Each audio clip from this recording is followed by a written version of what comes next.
O Francisco é um caso daqueles que eu falei. Ele é de Franca, em São Paulo, ele não é carioca e ele é Vasco. Ah, ele é São Paulo e Vasco. Não, ele é Vasco só. E ele não é aqui do Rio.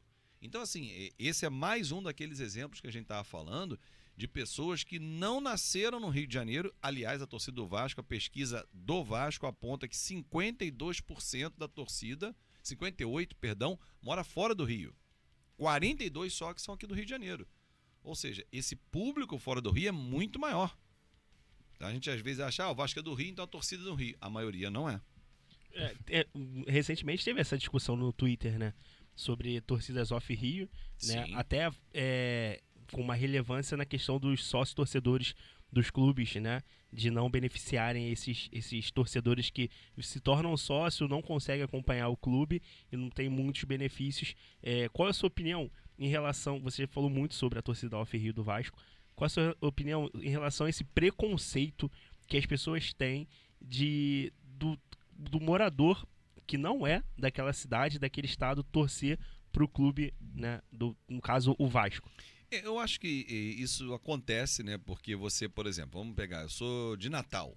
O cara vai imaginar que eu torça pro América, pro ABC e não para outro clube. Se você tem clube na sua cidade, por que torcer por outro? A explicação, ela é simples. Esses clubes têm um alcance nacional, têm uma relevância nacional pela sua história, pelos seus ídolos. Não impede que você tenha o seu time local. Mas se tiver o clássico Vasco e ABC e você é Vasco, você vai torcer pro Vasco.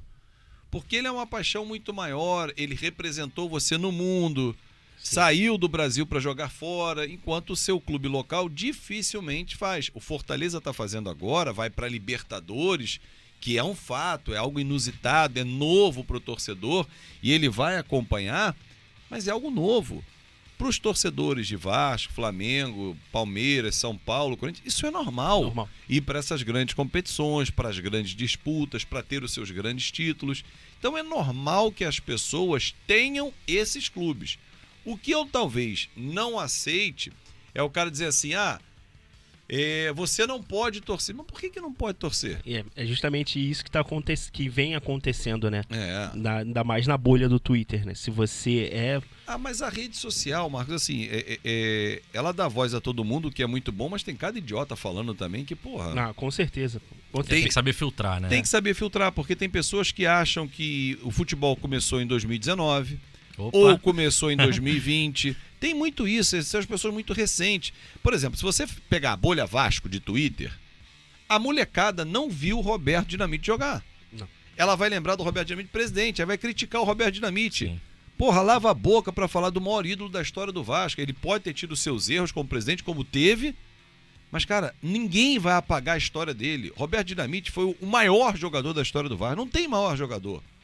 Só tem 3 jogadores, e teria um quarto, mas o Cruzeiro não deixou, que fizeram 1000 jogos com a mesma camisa no Brasil.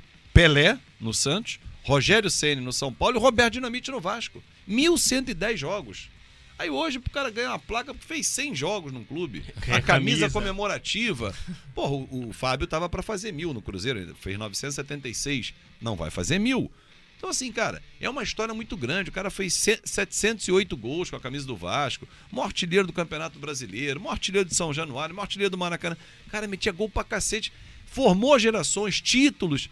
Como é que esse cara vai ser respeitado? Qual o gol mais bonito da história do Maracanã? Do Roberto Dinamite. O do Roberto é espetacular. O Roberto é espetacular. Faz um balão e... No Osmar Guarneri contra o Botafogo, né? Meu Botafogo. O seu Botafogo? Meu Botafogo.